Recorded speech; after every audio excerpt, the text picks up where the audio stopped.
Every black female has a big butt and big boobs. Loud, obnoxious, ghetto.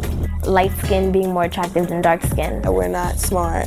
We're this way, we're that way. And a lot of times we have to prove ourselves as not being true.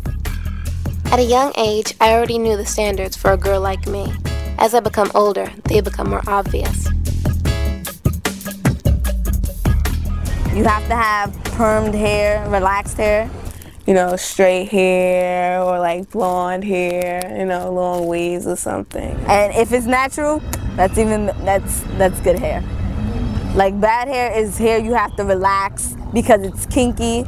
Like it's not like appealing to have like natural hairstyles, or like if they are natural, they have to be like the curly head like black girls or something that looks mixed or something. And I remember when I first started wearing my hair natural, at first my mom was okay with it and she thought it looked nice. And then after like the second day, she was like, oh, stop that. She was like, you're starting to look African.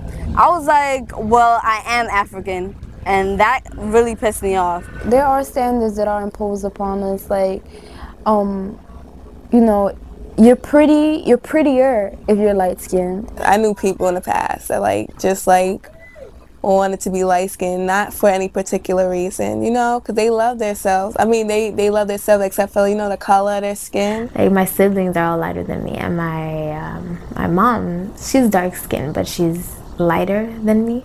So like I noticed, and I was like, hey, how come I'm the darkest, and you know everybody else is so light? And I don't know, since I was younger, I also considered being lighter as a form of beauty, or you know, beautiful than being dark skinned. So I used to think of myself as being ugly because I was dark skinned. I knew people who actually like went out there and got, you know, bleaching cream and everything. They actually like laid in the tub, like poured like capfuls of bleach into it just so they could like see if their skin would get lighter. But yeah, my aunt that lives in Honduras, she basically started using skin bleaching cream when she was about 25, and she started her oldest daughter on it when she was about 11, and then she has an even younger daughter that was about 6 when she started using the skin bleaching cream on her. I've seen people say that I would never marry a dark-skinned man because, you know, because I don't want that in my gene pool.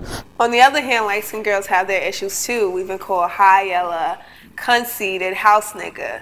I feel like both sides have their issues. I guess I sort of felt like there was not any attention towards me because of maybe my skin color, or because my hair was kinky, or you know, just basically that. Or even when I was younger, like say there was I don't know, a doll. I used to have a lot of dolls, but most of them were just white dolls with long straight hair that I would comb, and I would be like, oh, I wish I was just like this Barbie doll.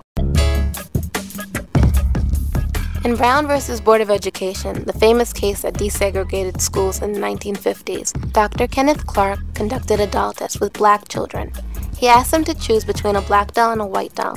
In most instances, the majority of the children preferred the white doll. I decided to reconduct this test as Dr. Clark did to see how we've progressed since then. Can you show me the doll that you like best, or that you'd like to play with? This one. I like that one. Show me. Okay. This one. That one? This one. I like to play with this. And can you show me the doll that is the nice doll? And why is that the nice doll? He's white. And can you show me the doll that looks bad? Okay. And can you and why does that look bad? Because it's black. And why do you think that's a nice doll? Because she's white. And can you give me the doll that looks like you?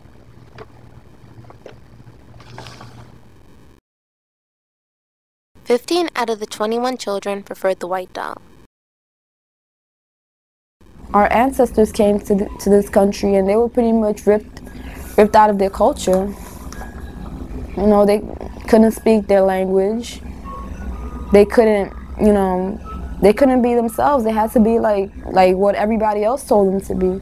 When you don't know where you're from and you don't know what country you're from, all you know is basically you're from Africa, that's all you're given, I feel like it brings on like a lot of ignorance, and it builds a lot of anger.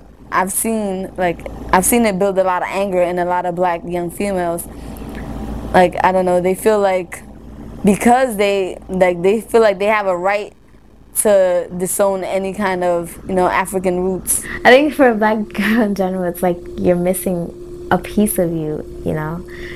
And for me, yeah, it's like, oh, I don't have any actual heritage, not heritage, but culture. Like, I know I'm from Africa, but you know, the different countries in Africa have their different cultures, their different morals, their different values, and not knowing that it sort of keeps us at a loss. And I feel like we're busy searching for it while everybody else in society is throwing their ideas and what they believe we should be at us. But you know, personally, we know that's not what we should be, but we're gonna take it because we don't know exactly what it is that we should be, because we don't really know where we came from.